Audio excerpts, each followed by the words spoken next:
all set, thanks. All set? All right, thank you. Good evening, ladies and gentlemen, and welcome to the November 1st, 2022 meeting of the Orange Town Plan and Zoning Commission. I am Commissioner Ozzie Parenti. Let's introduce. All right, Tammy Trantalis, Administrative Assistant. Tom Tarenti. Paul Kaplan. Kevin Cornell. Jack Demerjen, zoning administrator. Okay, unfortunately, we're missing Commissioner Smith tonight. She's away on vacation, so hope she's having a good one. Let's get to our agenda. First item, review of the minutes from the October 18, 2022 meeting.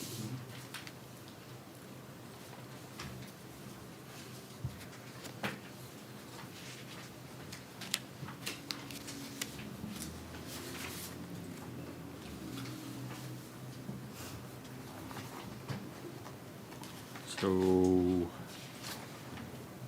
I had a couple of questions / comments. So page 5, Tammy. Okay.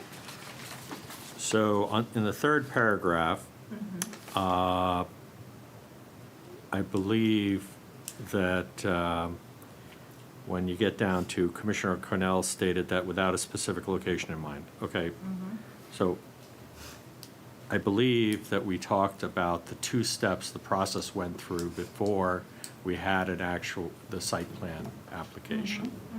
So step 1, which was enacting the moratorium a year ago, goes through sentences 1 and 2. Then ZEO Demerjen is number 3. Then I think what I said, and if not, what I was trying to indicate is that then we looked at ending the moratorium and adopting the cannabis use regulations. Well, the text amendment. Yeah, the text amendment. And although there wasn't, although it was a text amendment without a specific location, that at that time, we were shown the Post Road, Lindy Street corner, the bank, the TD Bank location as an example of those things. So it wasn't the first time that people were aware or of an interest in that particular property. No, I think you made it clear that it had been before the public several times. Right. Yep. So I think if there was a way, instead of saying, because the way it goes, Commissioner Cornell stated that without a specific location in mind, we had a clinical discussion. I think it was that while discussing the text amendment, since it applied to the entire zone, it was a clinical discussion, although we did see a specific location at that time. Yeah, all the renderings, by example, were of that particular building. Right. When you say clinical, I just circled the word clinical because I didn't know. Did you mean I think that it was Theoretical. It was theoretical, yeah. theoretical? But I may have used the word clinical, especially if she wrote it down. Yeah, I wouldn't have made that one up. Really? Some other name, Some other things I words? might make up, but I wouldn't Okay. have made that one up. Yeah. It might have been. I asked Mary, she gave me words. All right. All right. And then in the following paragraph, second sentence, this sounds a lot more like Ozzie, but if you said I said it, I said it. Commissioner Cornell stated that the commission had three options. I'm pretty sure. No, I think Where you- are you? I think Oh, you sorry. said it. Oh, it's in the middle of the 4th, okay. I think you said it, and then Paul said it was eloquent. No? I think that's correct, though, isn't it? Oh, no, that was said. I just, Yeah. for some reason, it sounded more like you than me. I don't remember. It was me? I don't remember. It was, yeah. What? Oh, I well. think Kevin did say that. Yes. Okay. Yeah. But it's correct. Guilty as charged. Well, yeah, that's probably why it didn't sound familiar. I would like to add one thing to Yes. page 5 as well, that same paragraph. Commissioner Cornell stated that now the commission is reviewing a proposal that is specific criteria to meet because it is a permitted use. I would say permitted by special permit. Yeah. Oh, okay.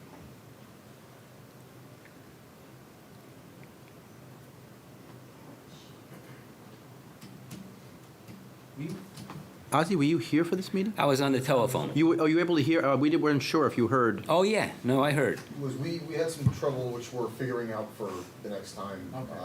Best ways to, they can hear us. We haven't quite perfected Right. them giving us input and us being. Yeah, because we were of the opinion that he may have been there at the beginning. We weren't sure after that. Yeah, no, he was there the whole time. He recused himself for 88 Marshall, the second application, but he was there for the. Heard the whole thing, yep. All right, so anybody else have comments on the minutes? That's all I had. All right, somebody prepared to make a motion to approve the minutes? Move that we approve the October 18th, 2022 minutes with the, I don't know if there were any changes. I think there were some small Changes, yeah. changes. Yep. All right. Do we have a second? Second. And seconded, all those in favor? Aye. Okay. Next item on our agenda is old business. Anybody want to bring up any?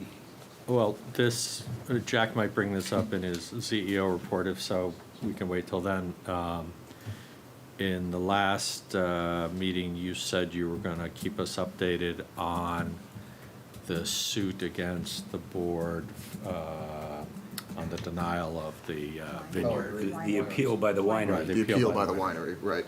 I have not heard anything as of yet, so no updates so far. Relatively slow. Yeah. I'm sure, well, I'm sure Vinny will keep me updated as it progresses. Well, I, for one, would like to know when the town formally decides that they're going to defend our decision in court. They haven't. Isn't that given? Yeah, isn't that something that they're supposed to do? Did it happen? What happened when we wound up with the?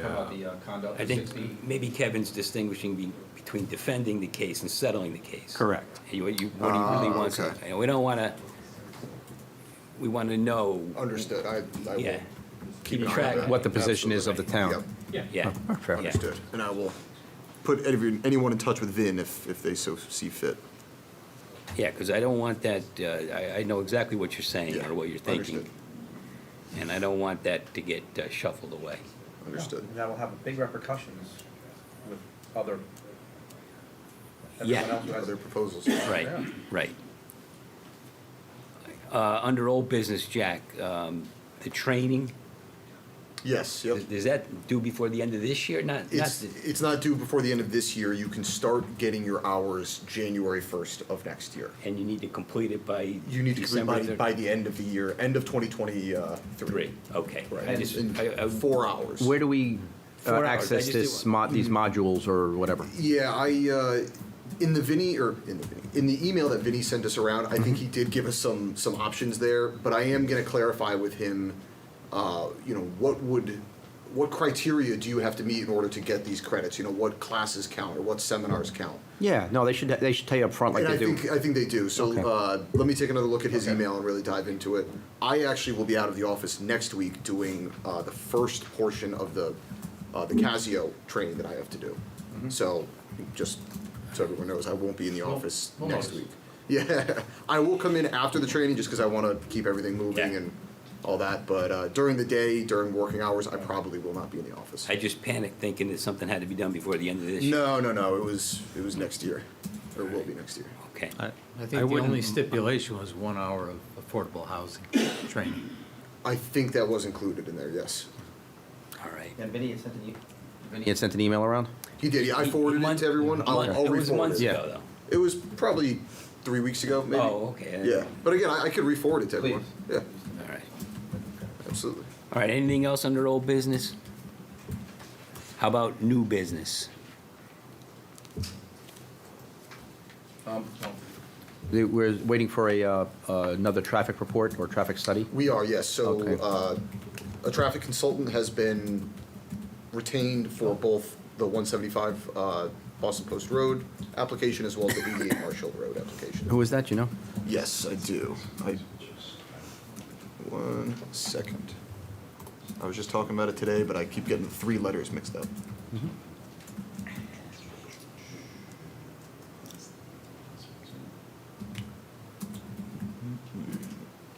is WSP. WSP USA. I don't think they've appeared before. Okay, thank you. Mm-hmm. I should have asked this under old business, but whatever happened to the project for the swimming pool at the Firelight?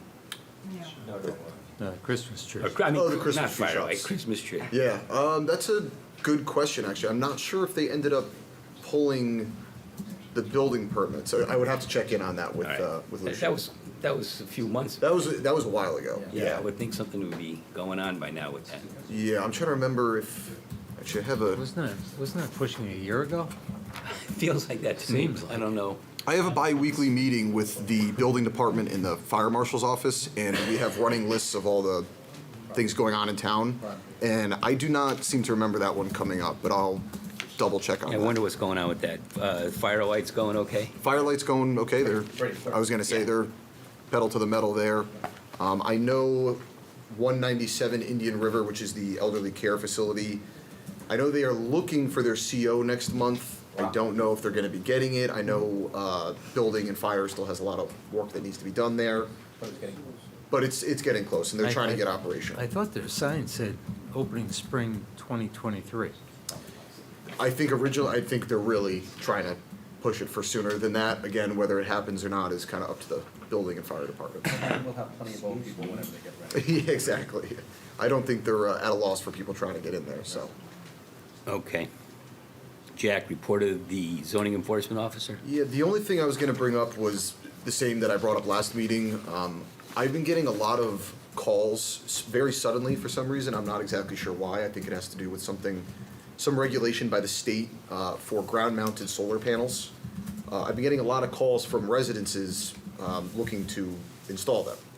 And we don't really have any language as of right now for how we want to handle them, if we want to allow them at all. I mean, it's really not something that's outlined very well in our regs, so should we treat them just as another accessory structure with the same bulk requirements and standards? Is there something else that we want to?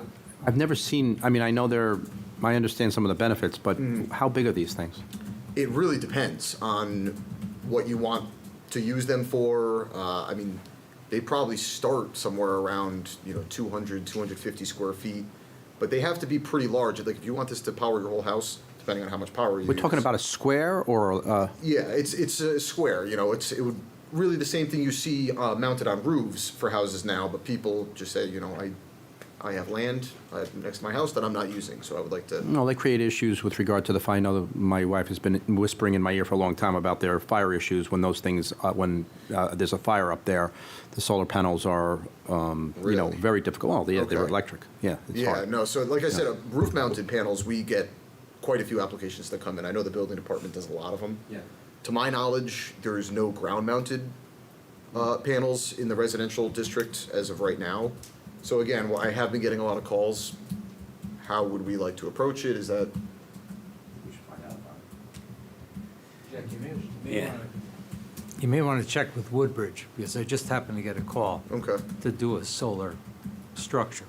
okay. It happened See to how be, that would they- happen to be 12 by 26 At a residential? at a residential location. 12 by 26, okay. Not huge, but But Well, they probably came in with an application to amend the regulations. they might have, I mean, you could also, and again, not saying we have to, but you could also just kind of consider this another accessory structure.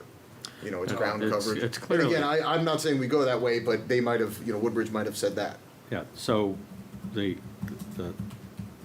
there's two ways to do it. I would go consider them a structure, because if they are made so that people can use the land underneath for anything, the basic wind upload's gonna be, have a serious foundation system. And why should the coverage be any different than any other shed? It's a shed with no Yeah, walls. Side yard, Yeah, Side yard setbacks, all the rest. Right. Yeah, right, but you can't just build a pavilion no, you willy-nilly can't. on your property It shouldn't be Right. over any septic tank. It shouldn't be over any of the, Leaching fields. Right, which is, again, our standards for a shed or a garage if somebody were to build it. swimming pool. Right, and if we have a, 300 square foot threshold for sheds and a 675 square foot threshold for garages, do we treat this as any other shed, where if it's over 300 square feet, it's a special permit? Or under, obviously you have to meet all of the setback requirements and septic requirements.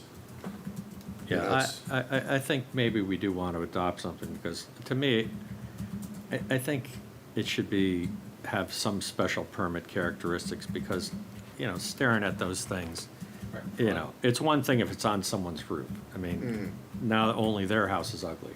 If it's in their backyard, now I've got to stare Yeah. at it. Understood. And it's a good point, Paul, look, if somebody has a big front yard, who's this, you know, if they have the setbacks and they Right. meet the requirements, then they can put them there too. So maybe I'll speak with Vinny on it and see if, Curious, do they Cover these, oh, no, they can't cover them at all. no, they're typically, and again, I haven't seen a lot of them, so I don't wanna make myself sound like a pro here, but I know we have a large array going in at Treat Farm that was all done through the state. It's a very, you know, large operation. But that's not over a there. residential. No, it's on the farm. Yeah.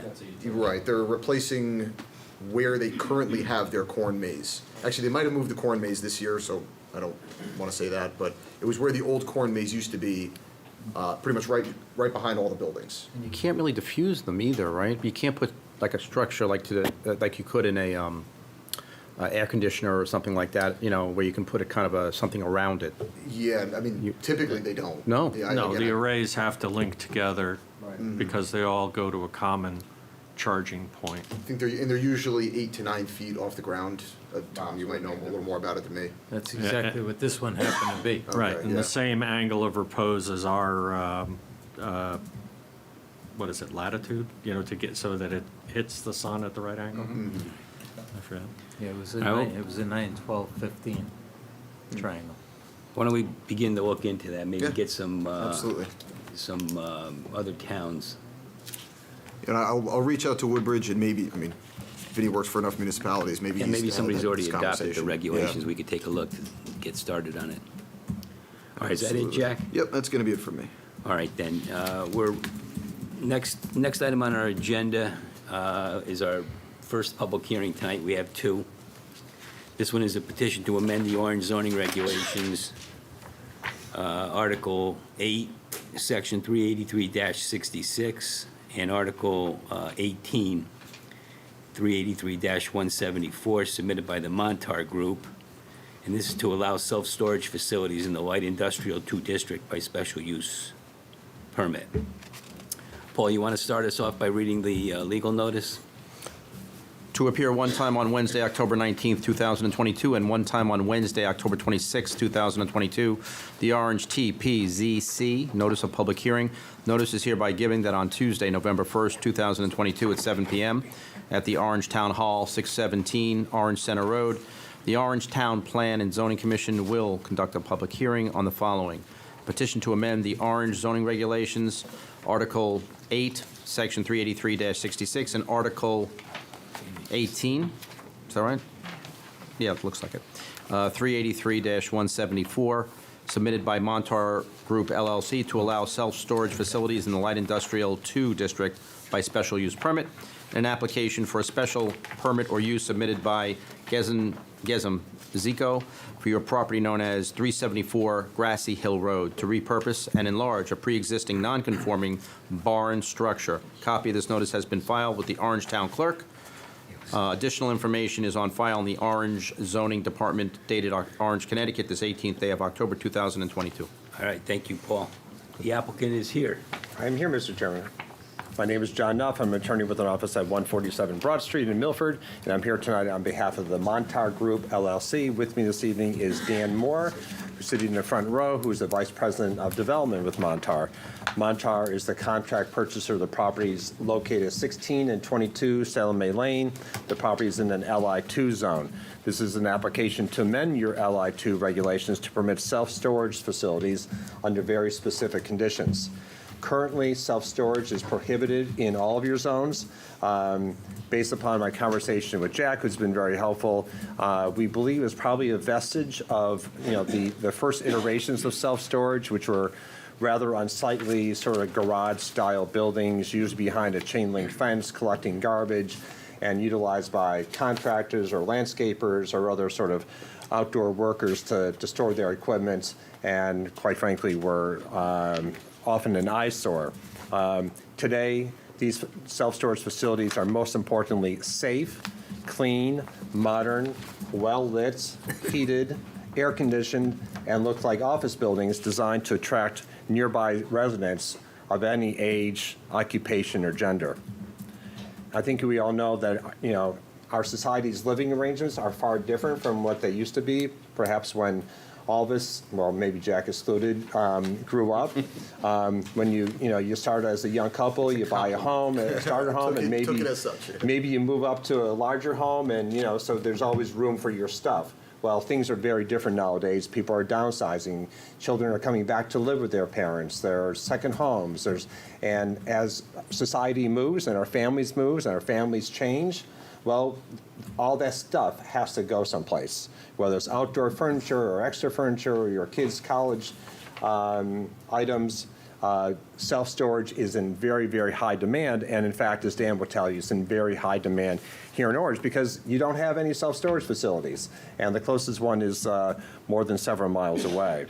So before discussing the actual regulation, I just want to talk a little bit about the LI2 zone. I say this in the narrative, but the LI2 zone in Orange is a remarkable success story. You have done a really wonderful job, both with patience and vision, getting some world-class owners and corporate citizens here in Orange.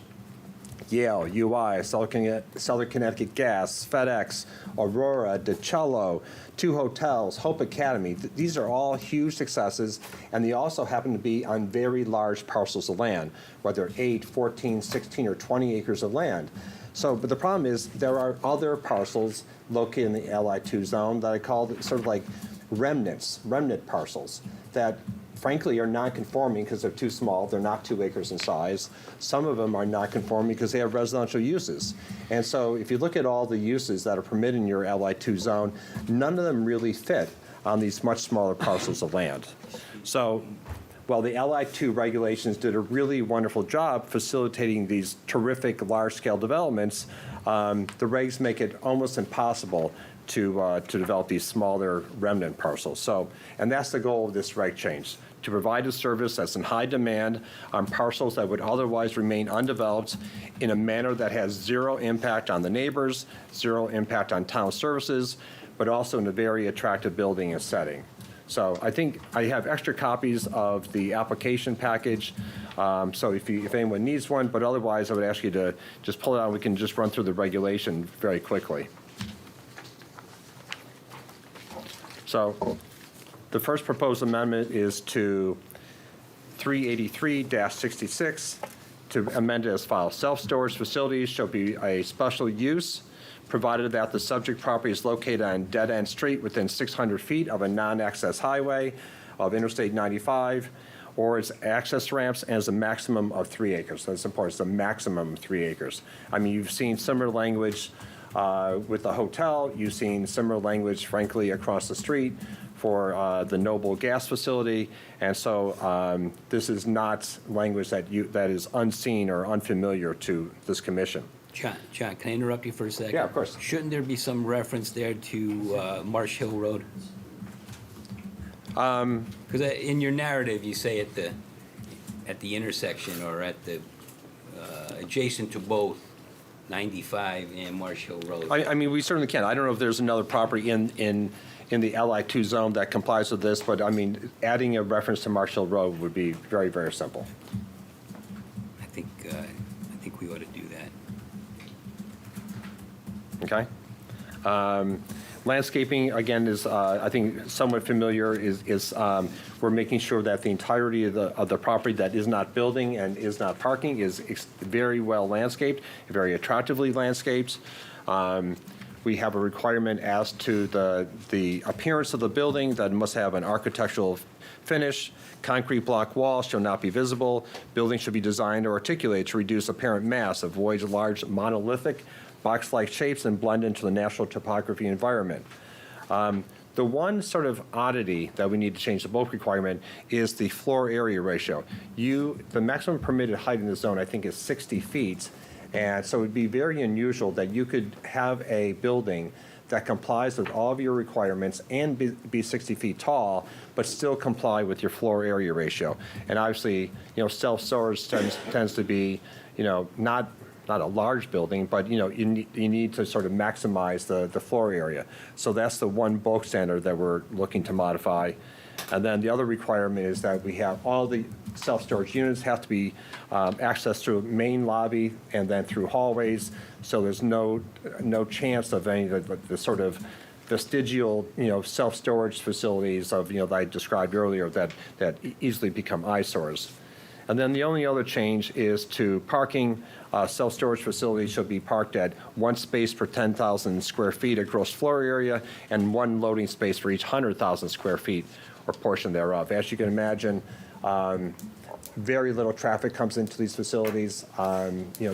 Montar has an abundant amount of experience with building self-storage facilities literally across the country, and this is more than enough parking. Someone will come in, drop something off, and perhaps they need to pick up their outdoor furniture in April and then grab it and take off. So it's there's not a huge parking demand. We have done a concept site plan and have a concept building that we'd be happy to share with you to put some flesh on the bones of the regulations, just to give you a little bit of a sense of how this would lay out. So if I can grab those. Yeah, that would be helpful. Sure. Does LI2 back up to residential?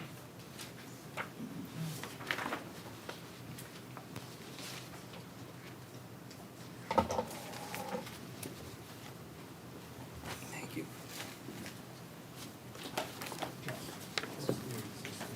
Thank you.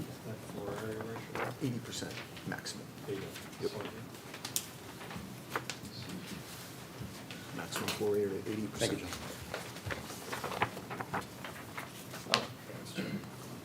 Oh, that's for. Oh, okay. Come on, Tim, you gotta have one. Thank you.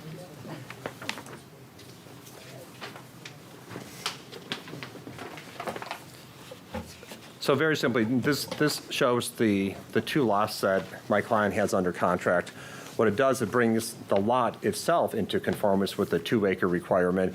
Otherwise, it's very simple. It complies with all other bulk requirements with the exception of the floor area ratio, as I indicated. And then somehow the second page is blank, so we apologize for that. But the third page is a rendering of a typical Montar self-storage facility. As I indicated, it has similarities to a modern office building. In this case, we are surrounded by Yale to the north and to the east. We're located near the hotel, and then there is DiCello to our south. So there's literally no one to be impacted by the proposed facility. So our hope would be that the commission would approve the regulation amendments, and then once that is enacted, then come back to this commission with a full special permit application that complies with the regulations as we propose and all other regulations in your code book. So happy to answer any questions. I know I went through that rather quickly, but on the other hand, I think it's a fairly simple ask. It's a highly sought after need for a lot of Orange and nearby residents, and look forward to discussing it with you. Adjacent to residential. So Attorney Nuff, these facilities are generally 4 to 5 stories? Yes. So I think ours would be just under 60 feet. Is that right, Dan? It would be 3 or 4 stories for this Okay. one. 3 would be not for Right. So with a 1.4 FAR on 3 acres, you're talking about 130,000 square feet. Yeah, gross square- it's actually just, it's around 2 acres. So the regulation calls for a maximum of 3 acres. Okay. To the extent that there might be somebody else, we could also modify that portion of the regulation as well. But the two combined parcels are about 2 acres. And in the general operation, do people, Dan, what's your comment? sorry, could Would you please identify yourself for the record, sir? Dan Moore with Montar Group LLC. Moore, M-O-O-R-E. So, Mr. Moore, does the facility, you're coming to drop off whatever in a U-Haul you borrowed? Right. A small U-Haul. Do you drive into the building, or is that the single loading area you're talking about having? In this particular one, that'd be the single loading area that we're talking about. We'll have, auto doors in the front there, a keypad so that only renters can access the building. That's part of the security that John was talking about. So you enter your keypad, the doors open, you come in, there's a lobby area there. You enter your code into the keypad to access the second or third floor as well, so wherever your unit is. And but all the loading would be, in this particular case, would be outside the building. So I can understand that one parking space, I can understand why that makes sense in that people aren't generally coming there for any period of time. And your office manager, there might be one person there. That's right. So, but one loading space, if it's occupied, somebody else is going to queue where?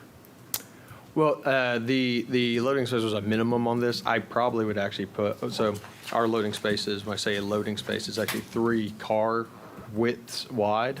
So you will there's enough room for two U-Hauls that got borrowed. And even the parking itself, I mean, if you're bringing something small, you could just park in a regular parking space as well. And just to color that a little bit more, yes, there are a number of our customers are bringing U-Hauls. There's a large quantity of them will just be bringing their own vehicles. We rent units anywhere from 5 by 5, which is very small, basically a closet, all the way to, for this facility, probably a 10 by 20, 10 by 25 would probably be the largest we would have.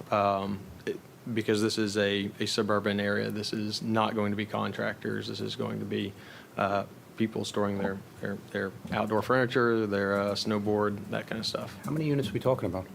Talking about like 500, right? Wow. It's probably close to, on this one, it'd be somewhere in the 800 to 1,000 we have units a- it says 100 to 120,000 gross square feet, so.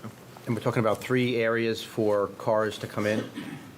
So it'd be one main lobby area for the loading, and then there'd be, yes, so just one main area for the cars to come in and out of. And you want to go, okay, it's okay if I can. Then if you're proposing one loading space for every 100,000 square feet, you've got a building here that looks like it's 130, 140,000 square feet. Yeah, You're we'd- gonna need at least 2. We'd have 2 loading spaces. And actually, I've drawn 3 on this, but And are we okay with 60, you said 60 feet height? Yes, so that's what your current zone says. Current maximum height is 60 feet for the LI2 zone. Wow, okay. to be clear, my plan is not to build a 60-foot tall. That'd be a 5-story for us. Their floor to floor is like 10 foot. Yeah. Meaning, 50 rather than 60 close to it. They'll probably be for around 40. Yeah, 40, to the parapet, probably 45, just depending on how 45 to the high roof pitches. HVAC. So do you think the one loading space for each 100,000 square feet is sufficient, or? He runs it, I don't.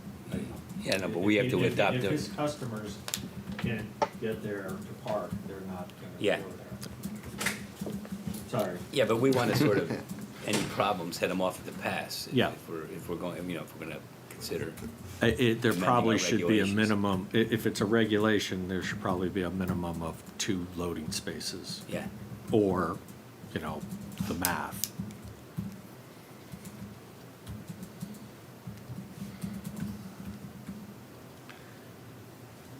Okay. Well, it strikes me, the loading spaces are more critical than the number of parking spaces. It is. Yeah, So, there'll be plenty of parking.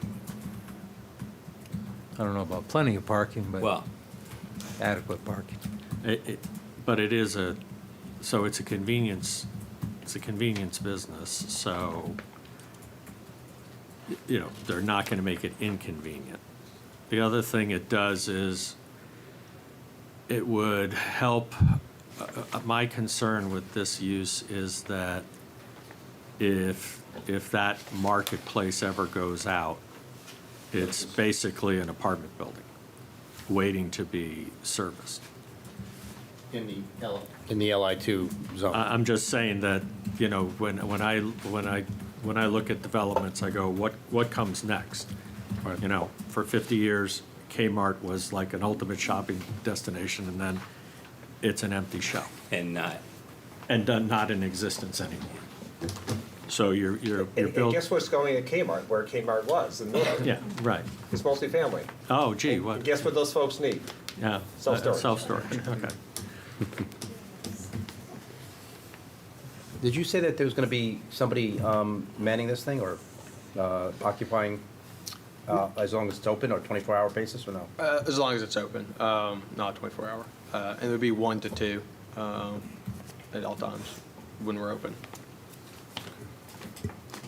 And what are the hours usually on these facilities? Typically 6 a.m. to 7 p.m. Of course, depending on what part of the country you're in, there's ordinances that dictate that in some places and demand that dictates something else in other places. So, but on this one, it'd be at 6 a.m. to 7 p.m. Thank you.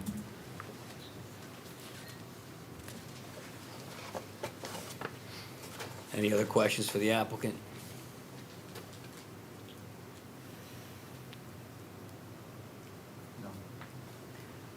I just was a little concerned about the use, you know, just the language here.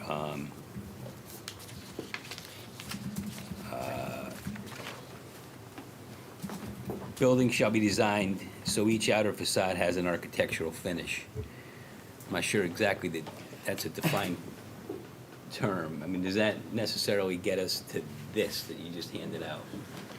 Yeah, I mean, certainly something we can talk about. I guess the point is, it's not going to be concrete block. Yeah, no, I understand you know, your point. so- I mean, I just wonder if a reference to our architectural standards might be a better way of handling it. Because they're pretty laid out in great detail. Yeah. And I think when it comes time to, you know, approving a special permit application, a Yeah, I site think plan we definitely application, could take language right from our, I'd like to have a lot of discretion to make sure that what we get is, you know, looks more like what Attorney Nuff just passed out Right. as opposed to understood. what we, you know, what Yeah, we could we're not definitely interested in. take, we could definitely take language right from our architectural standards. Jack, I'm sorry, do you know what section that is offhand? I can certainly find out for you. I mean, my guess is that we wouldn't have any objection, but I don't want to say that without at least, Right. Taking a quick Right. look, right?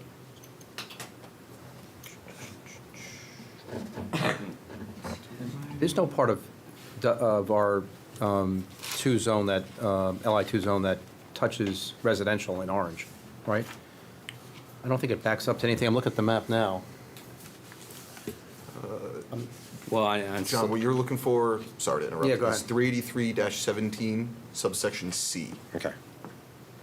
And Paul, I can find that out too. Looks like it backs up to West Haven, but other than that, I was gonna say, that's the only corner that I'm thinking about. because if it, I don't know if it backs up to any orange residencies, but I think Milford and West Haven, we do have one line that we do. And John, you have, it looks like 50, they're going to be trees planted?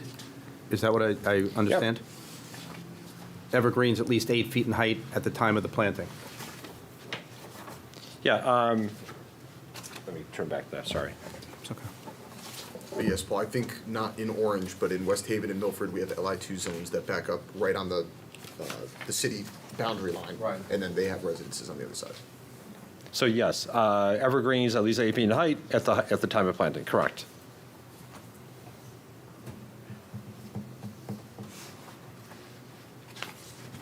Well, as a threshold question, should we, you know, at some point discuss whether we're interested in that use in the LI2. I think that probably should be the first thing we talk about, really. Yeah. Because there's no point talking about the language, you're Right. right. So my, Are we doing this now, or? yeah, or when, or what, Well- we're not gonna, I mean. We can't, It's a text amendment, right? Yeah. It would be a text it's a amendment. proposed amendment to our regulations. Right, yeah. and there's probably no one from the public here, although we can certainly ask. That would be Well, we don't have to close the public hearing. No, so no, we I'm not can- saying yeah, close it, yeah. but so if I drive down Interstate 95, to me, the LI2 zone was intended to be the front door commercial entrance to the town of Orange, okay? And when I look down 95 at how self-storage reads at the entrance to other towns, access to 95, like Stratford and Bridgeport, I'm staring at big glass boxes that, I don't know that that's what I want to drive. I want to be my first impression of Orange. This would be As- as of right in the commercial zone, right? No, No, we don't it's- allow it You anywhere. don't allow it anywhere? No, we It's have not allowed, What is, existing that's a good question. non-conforming U-Haul. Right. say that again? U-Haul's existing non-conforming. but no, it's not, I don't believe it's allowed in any zoning district. Currently, it is not listed as a permitted use in any zoning district. In fact, it's specifically. It's specifically listed as prohibited in a lot of our light industrial districts. Including this one, including the LI2. Including this one. It is currently listed as prohibited. We have two self-storage places in town right now. We have U-Haul and we have Extra Space Storage at 488 Boston Post Road. So They're both, although non-conforming, in the commercial zone. Yes, I was kind of having trouble putting together the history there, so I did get in touch with Paul Denise just to kind of try to fill me in. The U-Haul location is in a C1 district, and that was allowed to go in there. I think he told me that he was working with town council at the time. However, C2 was not allowed to have commercial storage. I couldn't really disseminate between the two districts what language was in there that allowed it in one and not the other. where Did does, C2 begin? It's kind of spotty on the post road, but Most of Post Road is C1, right? most of it, I wouldn't say most. It's pretty fairly split.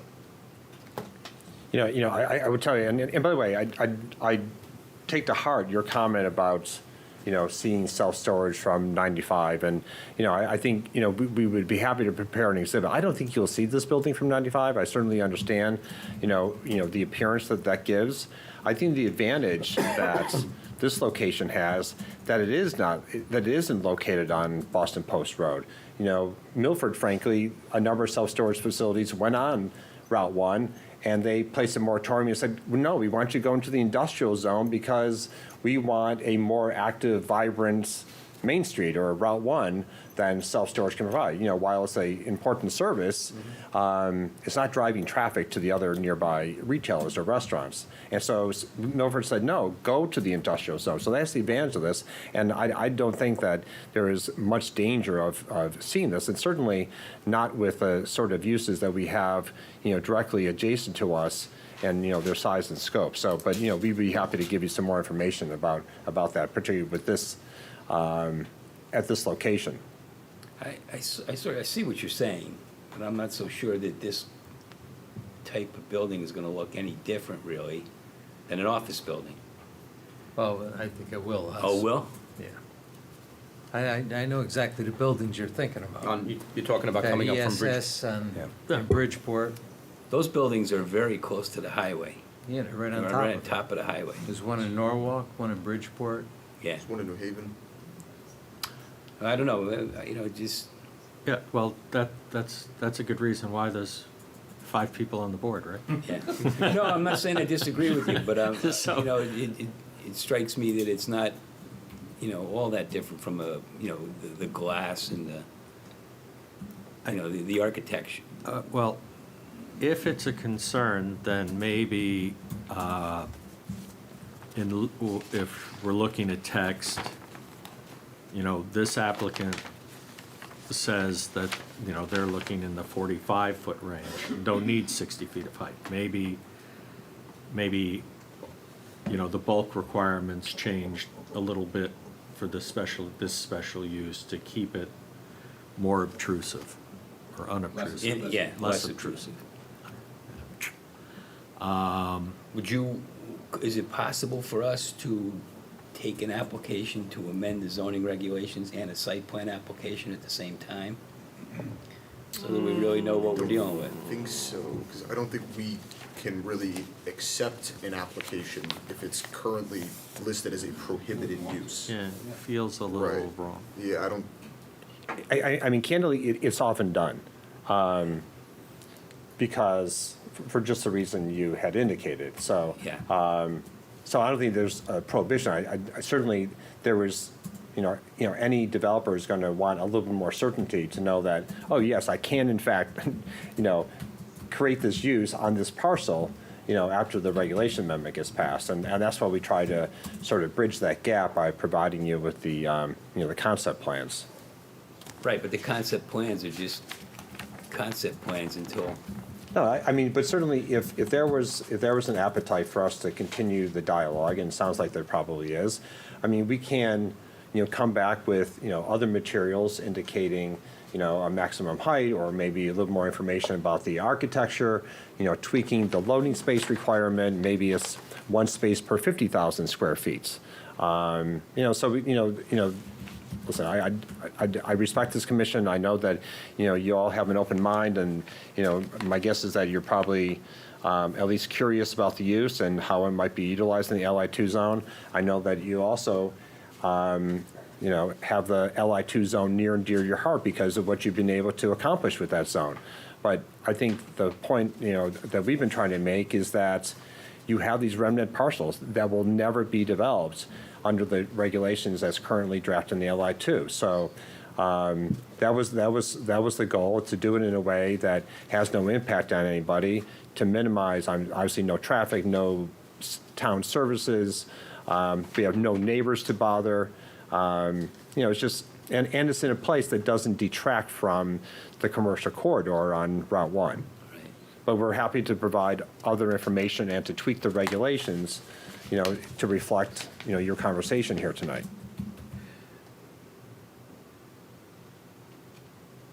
Paul?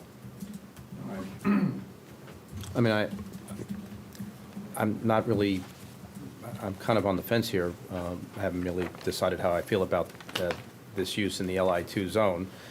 I wasn't aware that it was prohibited in the C1 because of, I looked at U-Haul, and I've been looking at U-Haul for 30 years. right. Well, it's also prohibited in the LI too, Yeah, which is, it's not a retail use. It's not, I mean, it's going to attract it's going to have no traffic, or virtually no traffic. no, I mean, it's specifically prohibited. Prohibited, yeah. Was U-Haul? I guess the only question I ask is, what's to become of these parcels? What for? Because The way it is, I don't take his point lightly. I mean, the fact is that it's going to be difficult to develop those. It's worked out for us before, but these are small. These are much smaller parcels that are left. Yeah.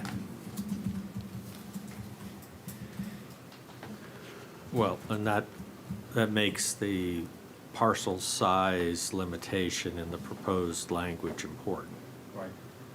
Because you certainly don't want a cluster of 60-foot cubes, to store the world. I mean, obviously there's a market saturation point.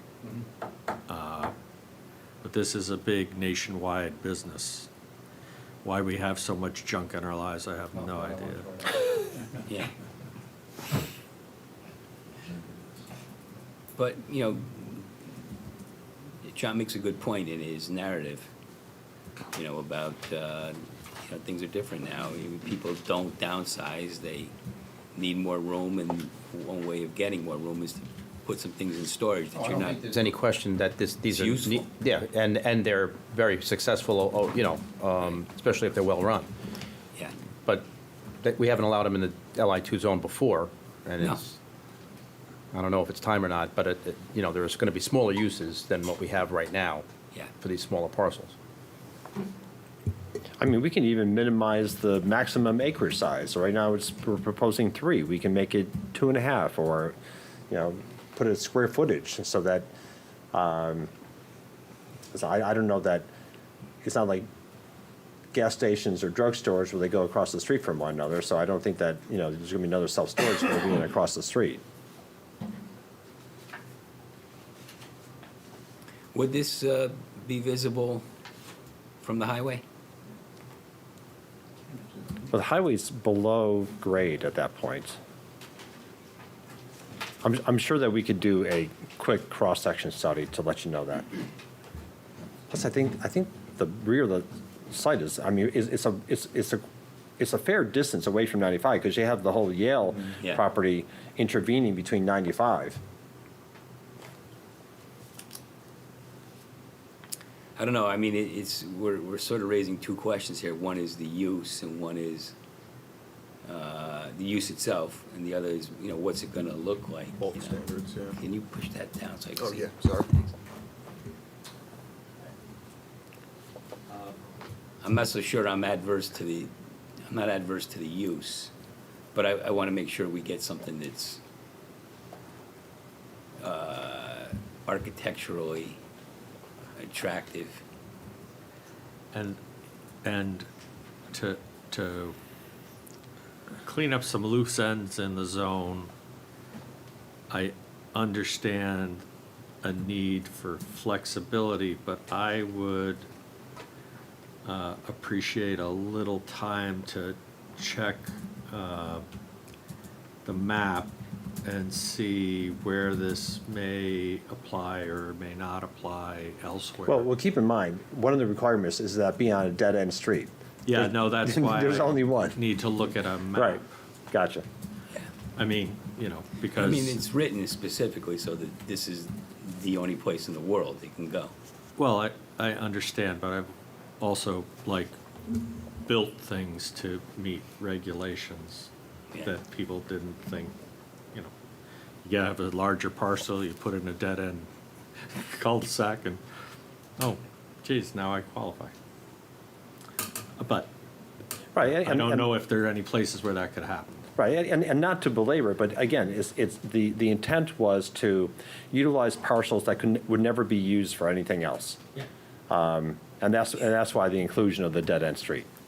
Because FedEx and Aurora, and they're not gonna go on a dead-end street. Well, right. All right, let's, do you have anything else at this point, or? Not unless there's anything else that the commission would like us to address? Well, I'd like to ask if there's any input from the public on the application. If there is, no, okay.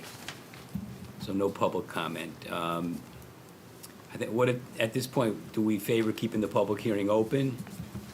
I'm not sure exactly what we're looking for, Well, I wouldn't mind hearing Judy's take on it when she Yeah, gets yeah. back also. Yeah, I mean, candidly, my feeling at the moment is that we should keep the public hearing open.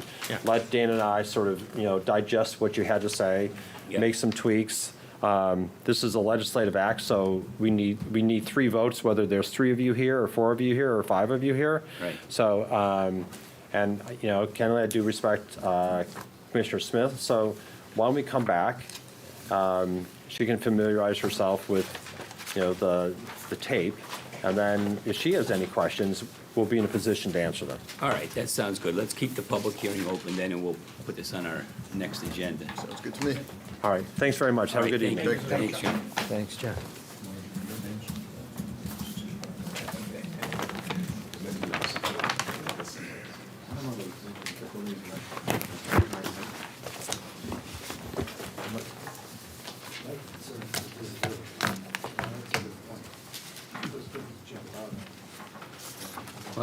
But those ones on the ones you're talking about in Bridgeport are on top of the highway. I just drove by it last night. No, they are. But I mean, architecturally, they're not for this. Yeah.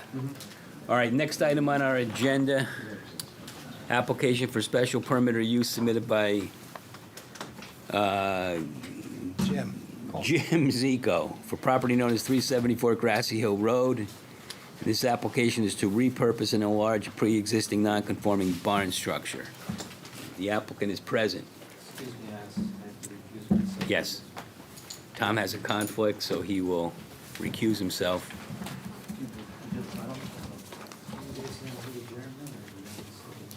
Yeah, I think I got it. No, we need you for that. Thanks, Tom. See you, Tom. Thank you. It's a half a day today.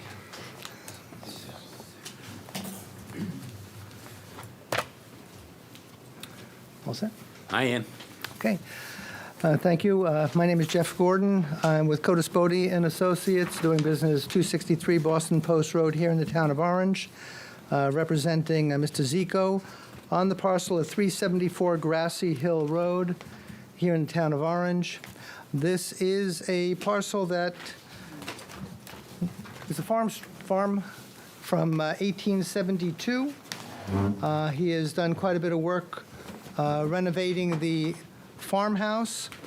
There are other structures on the site. There is an old bunkhouse, and there is the barn building, which, again, built in the same time, about 1,500 square feet. And Mr. Zico is looking to do a major renovation of that structure. And just to give you a little outline, we have the house, bunkhouse, shed, whatever, septic, and then we have the existing barn. His enlarging of it is basically to have a deck on it and to have an enclosed stair tower, because it is a three-story structure. Currently in there now? I'm sorry? What's currently in there now, the barn? It's basically a garage, a two-car garage, and it's empty. The facility used to be a seed farm way back when, and there's been different uses, but it's wide open. It's a beautiful open facility. And how big is it right now, Jeff? 'Cause it's not on the, I don't think it's on the map.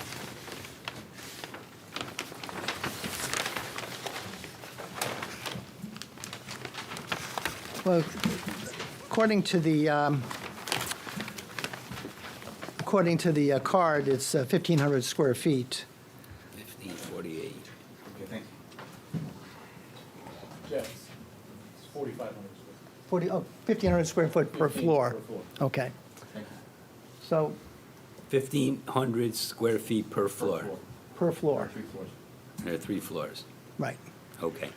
Right now, there's part of it that's a two-car garage, which we show this section over here. Then you have another floor, this level, then you have top floor with a cupola on top of that.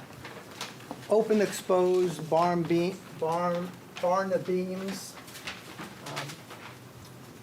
Very attractive, but the main, the addition is to put on this stair area here and this deck, and redo all the windows and whatnot.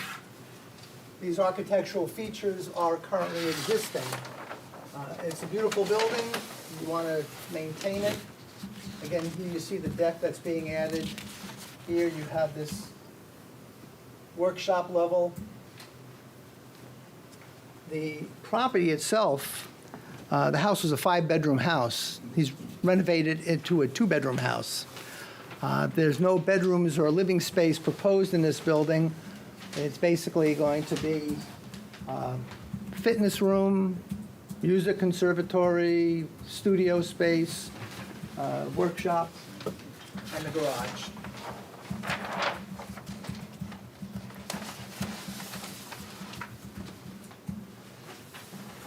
Jim? Am I correct in that you're not going to be increasing the size of the in-structure itself? The only thing that you would be increasing is the enclosed stairwell that we're adding on right here. The deck is open.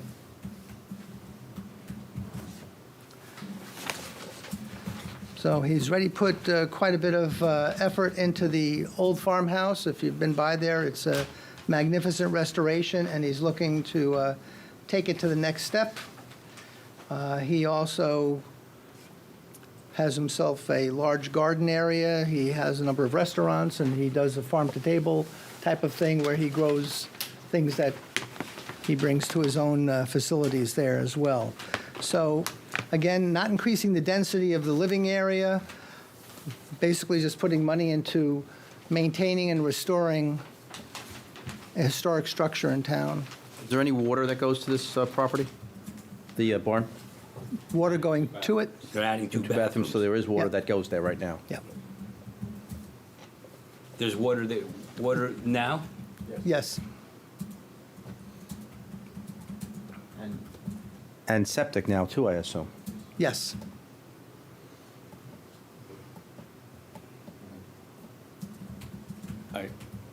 The question is, does the existing barn have a bathroom in it? Is it hooked up to the septic system, not, Might not say it right. well, no, you, he, Precise. yeah. Do you have a bathroom in that barn? Right? No, yeah, we have building permit. But they have a building permit to Plans for it. have that. So you do not have a building permit at this point? No, he does. Building plans, I'm sorry. A building plan, excuse But there me. is not a bathroom currently in this building. Right. Right.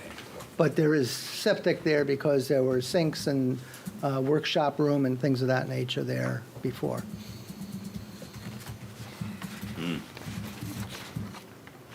Well, Paul, do you see where Jeff's talking about the staircase on the plot plan? It's the second second piece. It says,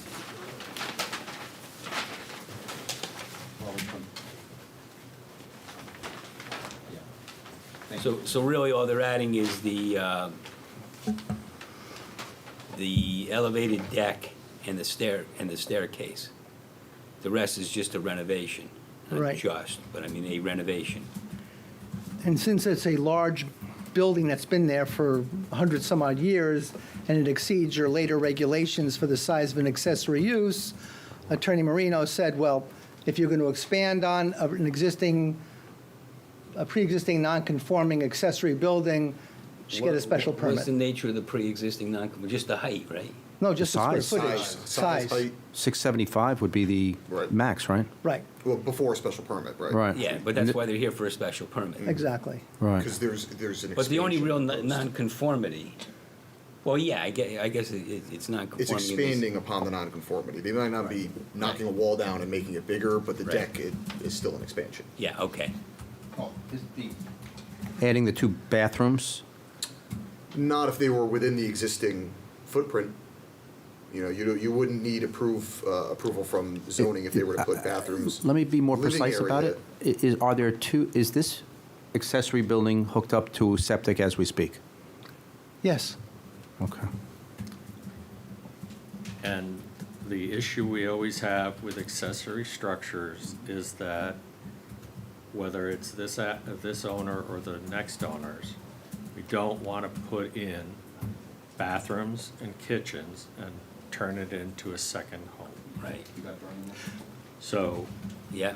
the addition or the presence of two bathrooms in this accessory structure are not, you know, contemplated by the common uses of an accessory structure to a home. I don't think we've approved an accessory structure that No. has water. Even the 5,000 square foot. Even the monster, yeah. Right, Near Derby Milford on Wheelers Farms area. yeah, they went back to the house to use the bathroom. But if we did not put a staircase or a deck on here and decided to put in bathrooms, that wouldn't even come before this commission, would it? You wouldn't get a permit for it, though. Why would the building department give a permit to put a bathroom in an accessory structure? Why wouldn't I not be allowed to under the Connecticut Building Code? If I have a gym use in my, people put bathrooms in garages too. I mean, I would not think to expect that he's dishonest and is going to put a residence in here when he's not doing that. There's no residence here. He has a large studio use. It's got a 4,500 square foot building. He should have the ability to be able to utilize it. And a building of that nature, if I have a gym in it, if I have 3 stories, if I'm on the 3rd story, do I have to go down 3 stories and then walk across and go back to the main house to go to the bathroom? That's kind of unreasonable, I would think. I think what he's trying to do here is respecting the historic nature of the property. It's doing something that will enhance the tax structure, and it's going to preserve a building that should be preserved. If you've driven by there, you can see that building from the road. It's a lovely building.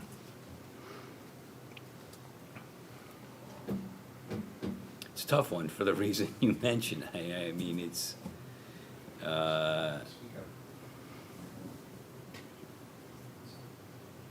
mean, we've just been very careful about making sure we weren't creating a second dwelling unit on a property. And this one has all the utilities available to it, not just electric.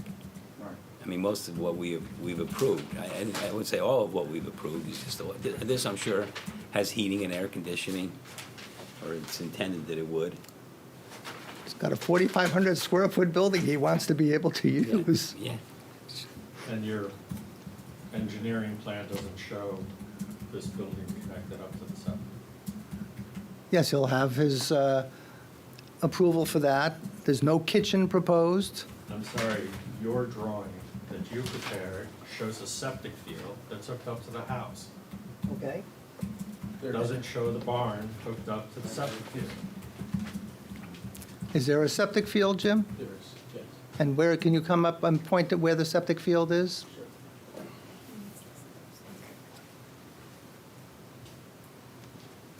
Jim, you should introduce yourself for the record. Jimmy please. Zico, 374 Grassy Hill Road. The second septic is right to the right of the barn. When you're looking directly at the barn, it's to the right of it. And it runs, the leaching fields run forward. And the house septic is in the back, running backwards. Thank you.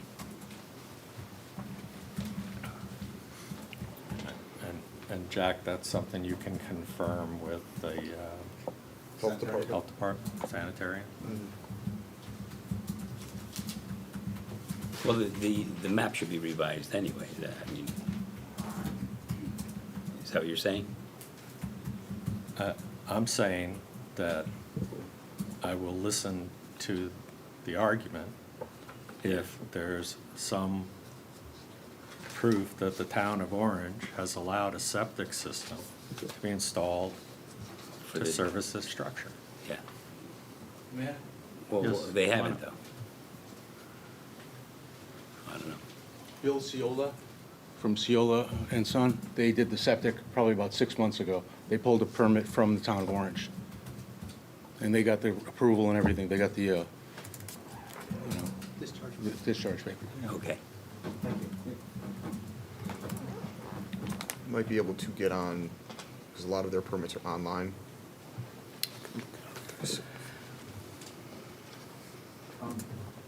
Bill, can I ask you to come back up for 1 second? Jim, sorry. Was that a replacement of an existing? It was, yes. Okay, thank you very much. Yep.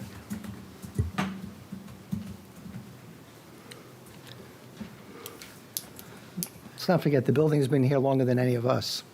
No.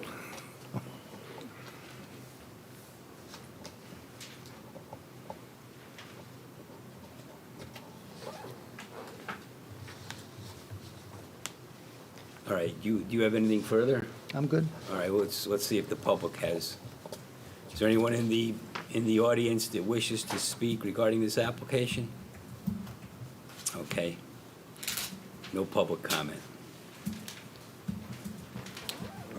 Kevin, I know this is gonna be difficult to see, and everybody could take a look. That is the permit that was pulled for a repair on the system to the right of the existing barn. Right, not the house. Not the house, no. This separate permit was pulled there. Sorry, I can, It exists. it does exist, yes. It was. And it pre-existed the renovation. Right. Yep.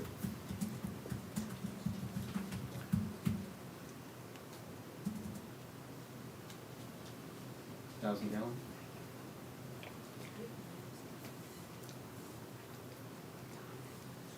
Bear with me. This is this. Correct, so the driveway, this is the barn, house is off the page over here. And I think, was that the $1,000? Yep, 1,000-gallon septic tank, 50-foot leaching fields. Right. Did they identify any reserve or anything? They would have had to for this, with the sanitarian would have. Is that right? Brian Slagowski did. All right, thank you very much. Yeah, and that No. was completed June of this year. It's a very large addition. It's a very large building. But the fact is, it already exists. It exists. Right. And the only part of it that's really non-conforming is the height, Is the size, is the size and that, well, the size, yes, because of the, just the square footage. right. Oh, but we wouldn't have allowed a septic or a water in there, right? That's non-conforming. Well, I guess that, I mean, it pre-exists, and I get it, but yeah.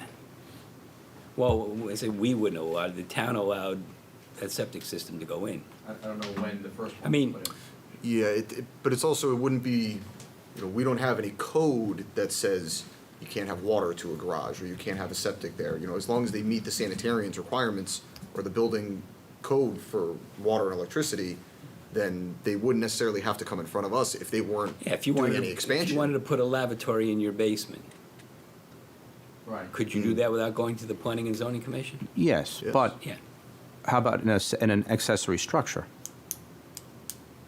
You could do the same thing without coming to us. You could, we would review it and make sure that the use, again, if they're putting a bathroom, a kitchen, and a bedroom in there, that's definitely something that we could say, well. This is by special we have- permit, though, we have- right? Right, but Right. even if you weren't, if you were not changing the footprint, you are not changing anything on the exterior of your 600-square-foot garage, Right. you could put in a bathroom and would not be subject to review for us. As long as the That's why- sanitarian and the building code have everything that they need. Building department, I'm sorry. So they get before us only by virtue of the deck. By the expansion of And the a staircase. non-conforming building. So there's nothing to say about the two bathrooms or anything else that he's putting in there. If they decided to get rid of all of the expansion and keep it the way it is, they could put 2 bathrooms in there, as long as they meet the code of the Sure, other departments. sure. Is it a matter for us just to assure that it can't be used or won't be used as a living quarters? Well, what do you mean we have no control over it? I mean, if somebody, if we did approve this Right. and someone lived there, we could put an end to that. I mean, the zoning enforcement officer could. An accessory structure cannot be used as a dwelling, and I can't speak for the applicant, but I would think that because they are not looking at it like that, as long as we have that on the record, that it is not going to be used for that, Right. that is not the intended purpose. Or some notation. Or on some- the- yeah, or- notation on the map not to be used as. Right, some sort of notation that we can refer to at a later date on the record that indicated that it was not to be used as such. I mean, the thing that is gnawing at me is that this is different than the one in Wheeler's Farms because this one already exists. Right, it's already there. We- Not a whole lot we could do going back to the 1800s, so. Okay, thanks. I mean, if we say no, it still exists. Yeah. But, we just, because we're concerned that the property may get used as a dwelling, we're. There's nothing to say about that, and quite frankly, the increase is not de minimis, but it's not, No, it's not a big deal. no, not on a 4,500-foot structure. Well, I would say, while it may not be germane to this application, we should consider a text amendment to define what accessory uses are allowed in these structures, since everyone is coming in to be special. Everyone wants more than 300 square feet. Then it's 600 square feet. Then it was 5,000 square feet. It's like, so, Yeah. you know, we should consider adopting some language that says, Put some max on it. what is What is the accessory? max? Yeah, and what's accessory? And I mean, also- when I mean, we people are put- putting People have- functions from their dwellings out in these buildings. I know, but people have, antique car collections, and, we approved a gym, right? We approved a gym, I mean. We have language for accessory uses in the residential zone. You can't have second kitchens, because then it turns your house into a two-family. You can't have a second kitchen in something like this.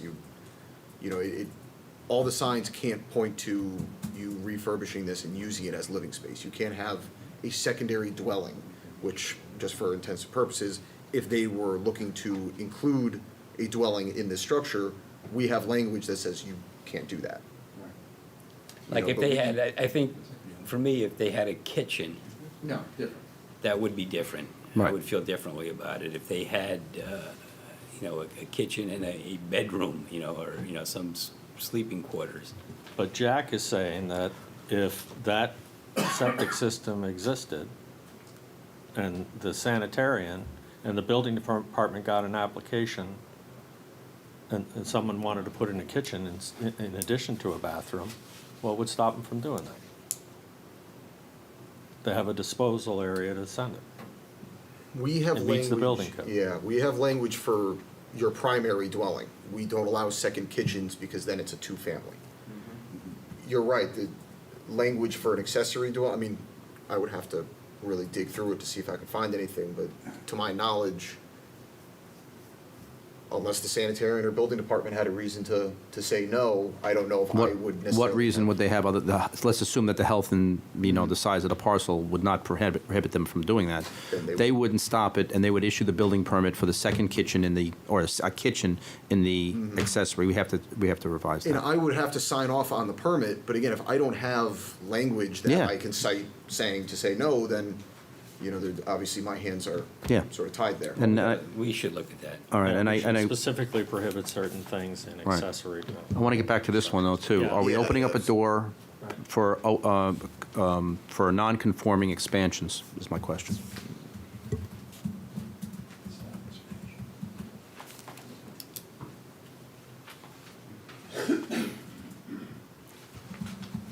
Well, is it an expansion of a non-conforming?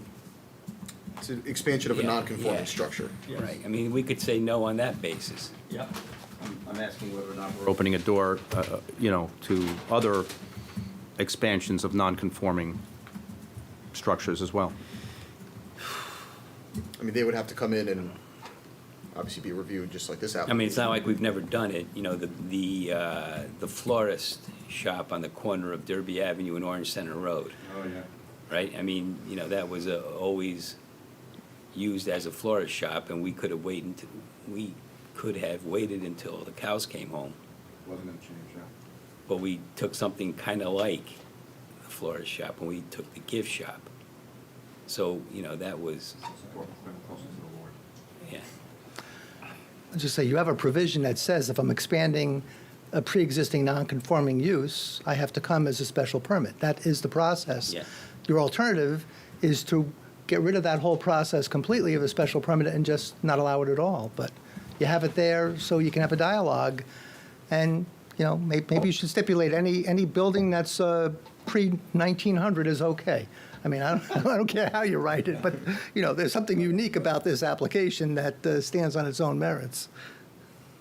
Have the department heads signed off on the application? No, because we're still they haven't had to review it yet. It's still up for special permit.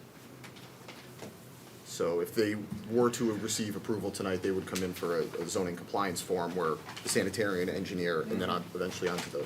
But they'd have, department. everything they need from us. There'd be no further. Right, yes. I don't know. So On the plus side, for the applicant, they have clearly done work out there because they understand that the existing house is right on the road. And they've put in some landscaping and berming to try and reduce that visual impact to people. So,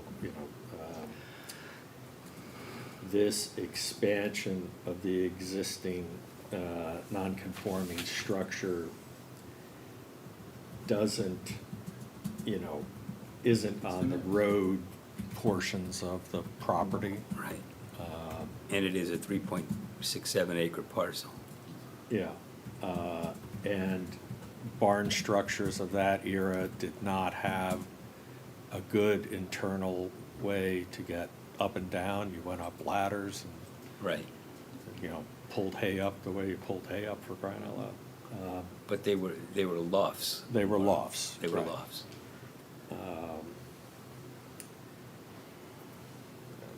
So, it's the first deck I've seen that's bigger than my wife's. But it makes sense looking out at the reef walk.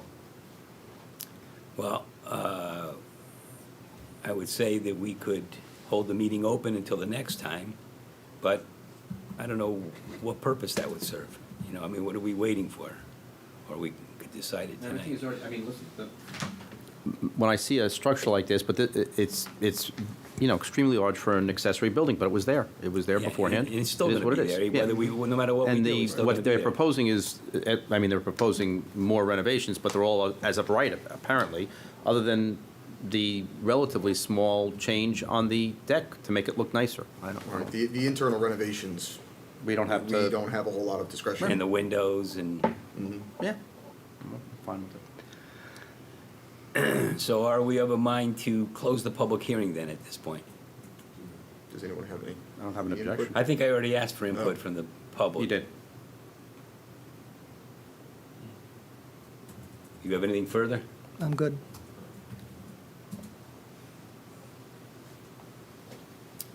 So then, should we close the public hearing? Somebody prepared to move that we do that? I'll move that we close the public hearing in this matter. Second. All right, we have a motion to close the public hearing. It's been seconded. All those in favor? Aye. Aye. All right. What are we thinking?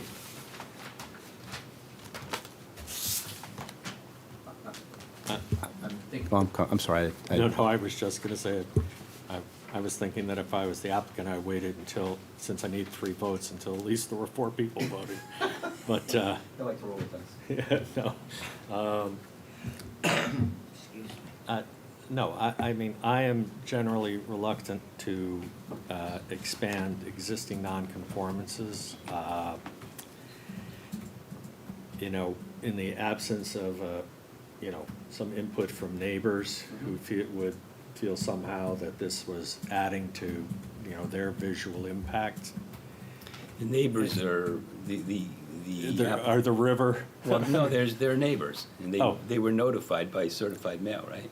Not for a special permit. Not for a special required. I thought in the application it shows all the, oh, they weren't, Just put- I'm sorry, they weren't notified, they were identified. Right. Yeah. Okay. Really, you're talking about a small, covered stair tower to access the existing building and a deck that no one else is gonna see. So, I think that we can distinguish this from some of the other things we've seen in that we've got an existing structure from, before the zoning regulations that was already previously serviced by its own septic system. Yeah. The applicant is aware that, that accessory, it's not to be used as a dwelling Dwelling. unit. Should that be noted on the plan in some way, or, I mean, it's in the minutes. It's in the record. It's in the record, I don't know. Like to make it part of the approval? Yeah, I mean, it's duplicative, but yeah, I think that's correct. I think that if that building weren't there, then I wouldn't have gone along, I wouldn't go along with it. It's enormous. Yeah. So that's, that's 4,500 square feet on 3 floors. Well, I think there's a max, 2.5 for the Yeah. residential district. all right. Are we prepared to put it to a vote? That's what we're here for. All right. I'm going to move that we approve the application for special permit of use submitted by Jim. Is that how you pronounce it, Billy? Jimmy? Okay. Zico, for the property known as 374 Grassy Hill Road, to repurpose and enlarge a pre-existing non-conforming barn structure. As part of the approval, I'd like noted that it won't be used as a dwelling unit. Okay. We have a motion to approve the application. Second. It's been seconded. I have one quick issue. Yeah. Do we need the plans to reflect the septic for the accessory structure, or is it inconsequential? It's in the town file. It's in the town, Right. yeah, they got the permit. We Okay, have never it mind. here. I take it back. All right, so we have a motion, it's been seconded. Any further discussion? All those in favor signify by saying aye. Aye. And none opposed. Congratulations. Good luck with the project. All right, that's the last item on our agenda. Do we have a motion to adjourn the meeting? Move to adjourn, We have with or without Do Tom. we have a second? Kevin, do you second the motion to Yeah, adjourn? second. I just was wondering if we could help these guys in the audience. Help them? Well, I don't know if they're here for something. It's not on the agenda. It's not on the agenda. Let's go. Okay. So we have a motion to adjourn, it's been seconded. All those in favor? Aye. Let's go.